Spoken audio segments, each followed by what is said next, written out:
Hello and welcome to a brand new video of StriveMed with myself, Dr. Inam. Dr. Zach.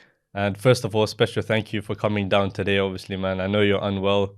You've been going through it still with a persistent headache. Hopefully you feel better soon, man. May Allah grant you shifa. And I think it just goes to show that it's not easy, like, doing this stuff with, working on the side of a full-time job, trying to bring the best possible content for you. Even I felt it last week. I had a couple of nights, rough nights in A&E. So, fell ill after that, bounced back, and now we're here. So, yeah, today we have a special video for you. Very, very interesting one. And I think it's something that's gone viral as well. It's very important to react to, share our thoughts with as well. And we wanted to share our perspective as well. So here it goes.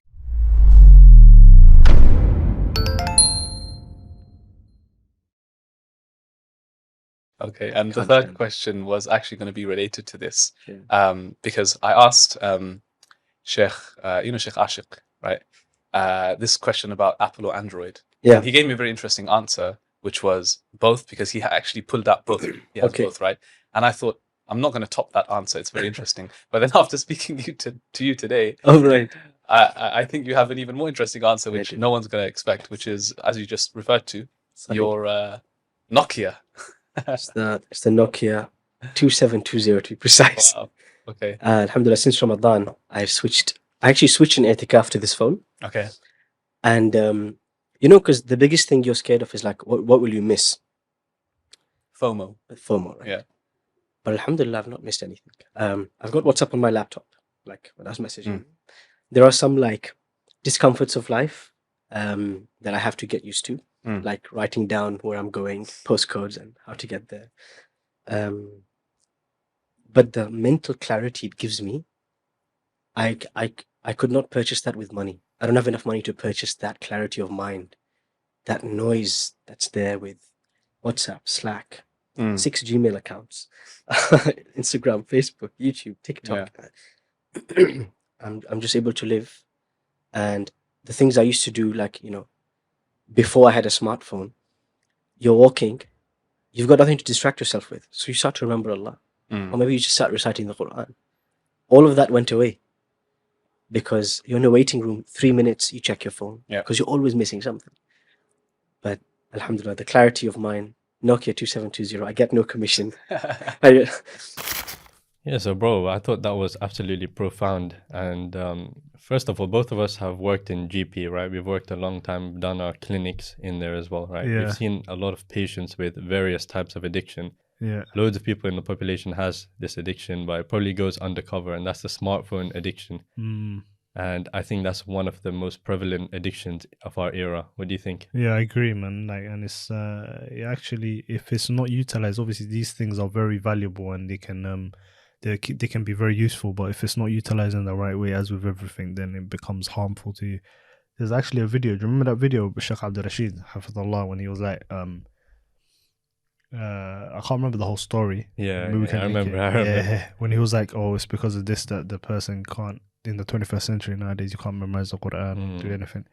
And it's true, man. Like these things, if you're not disciplined with it, then it can be very detrimental to your productivity. It's not just 100%. It's not just productivity, bro. Like, I was actually reflecting on this recently. Productivity is getting your things done, right? But like, I think the mobile phone and how you use it can actually end up being an issue of Jannah or Jahannam at the end of it. There's so much access to do khair, and at the same time, there's so much access to do wrong as well at the same time. Yeah. And I was speaking to one of the mashayikh recently, and he's very heavily involved in marriage and things like this, right? So he was mentioning that the smartphone is a huge cause of marriage breakdown. He's like, right now, that is absolutely huge. There's so many issues relating to the smartphone. Yeah. You can literally reach over to your phone and you can be in the midst of a casino. You don't need to go and travel out and go start gambling and doing all of these things. You don't need to watch, different types of videos. We know the inappropriate videos which can be there online. And it's very prevalent. Many people have that type of addiction as well, pornography addiction and things like this. So, like, you can literally, with a click of a finger, you can be doing that. Yeah. Or on the same note, you can be using it for Quran, seeking knowledge, Yeah. prayer times, health, fitness, business, all of these things. You can use it to make money as well. Of course. Yeah. So like for example, even I remember seeing there was a one of the brothers put up something on I think it was a social media post, and he said, if you're not on this social media app, either to build a personal brand or to make money to market your product, then you shouldn't be on it, which is true. Like, why are you on it then? Like, Yeah. you're just a consumer for what? You're not benefiting in any other way. So much consumption, bro. Yeah. So I wanted to introduce everyone to one test which they can actually do today to see if they're addicted to the smartphone. And the results will most likely shock you tremendously. So this is called the smartphone compulsion test. You may actually be surprised to find out that you have a smartphone addiction, something that you may actually need therapy for. We're going to have 15 different questions coming up on the screen for you right now. Zakria, you want to go through the results? Okay, so you can go through all the questions on the screen, read through them. We'll give you some time to read through them. Pause the video if you want. Add your score up. If your score is 1 to 2, your behavior is normal, but that doesn't mean you should live on your smartphone. If it's 3 to 4, your behavior is leaning towards problematic or compulsive use. 5 or above, it is likely you may have a problematic or compulsive smartphone use pattern. Or 8 or higher.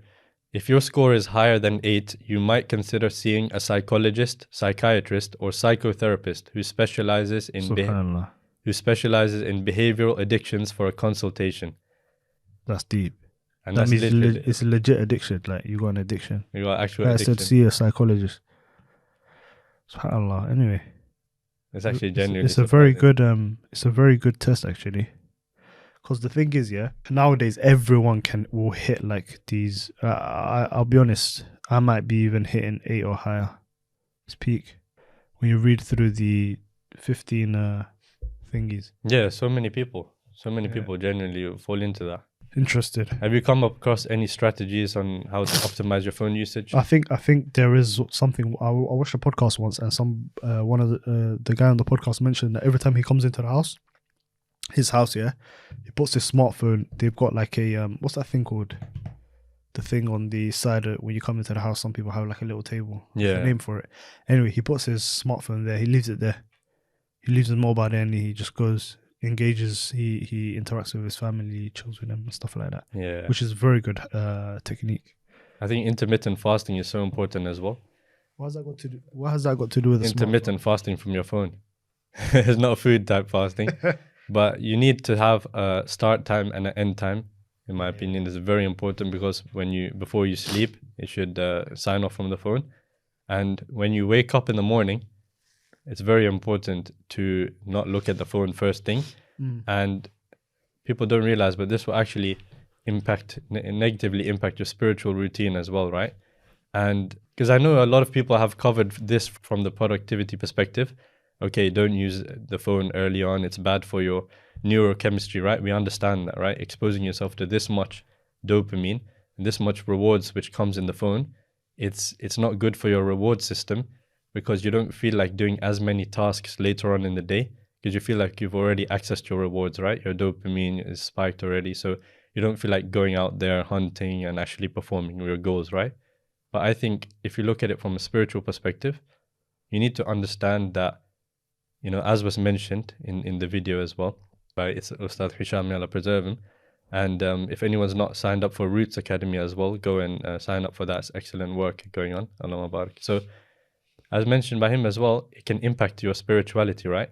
So you want to set the standard when you wake up, is that spiritual routine. And what is the number one most important thing for you to do during that day? That really says a lot about you, right? Do you go for the Quran? Do you make sure you complete your spiritual routine, or are you scrolling on the phone? And to be honest, time like that actually flies so much, and then you realize it's already time for work, or, you know, the family is already awake. You haven't maximized that time. So really doing the most important thing, working on your goals, getting your Quran, your spirituality, adhkar, prayer, fajr, all of these things like this. There's a whole element of spirituality to it. And that the phone can really be detrimental for that. Yeah. Yeah, it's true. You know, going on your phone first thing in the morning and just going on a group chat or WhatsApp or whatever, or going through Twitter or X. Yeah, it's like, would you ever wake up and let so many different people into your room or house or whatnot? That's basically what you're doing. You're letting all these different ideas and people permeate your mind, which is it can be detrimental. And what you do is as soon as you've opened the phone, like sometimes you might have like a certain level of motivation, discipline, or like, you know, your feeling even changes. So you might have a feeling of productiveness first thing in the morning. Then as soon as you've gone on your phone, you've read something, or like you've seen something, or you've opened your phone, you've seen an email, then like it just it might be demoralizing, and that can like zap your energy away. So it's actually it's crazy. You gotta be careful. And clouds your brain as well from performing tafakkur as well, because you've got all of these small little stimuli in your brain, and you have a lag period from attention time from changing from one task to the next, right? And even if you want to reach those deeper levels of tadabbur on Quran and things like this, it's important to have a clear mind as well. Yeah. And so that's another aspect which is profound. I think the point I was touching upon earlier was even with regards to relationships which you have and communication aspect, right? So even in the family life, if you're constantly surfing your phone whilst you're at home, then you're getting so much dopamine from your actual phone, and face-to-face conversations can actually seem less engaging, less entertaining for you.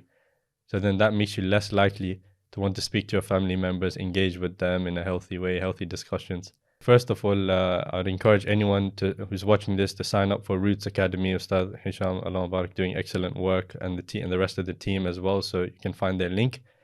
And I hope we've introduced to you today some interesting perspectives on the importance of optimizing your phone usage and thinking about ways you want to use it in the future. I'm sure we'll touch upon this more with regards to practicalities and how you can manage it, but just to get you started and thinking about reality is that this is way more important than some of us may have ever expected. Until next time, all the best.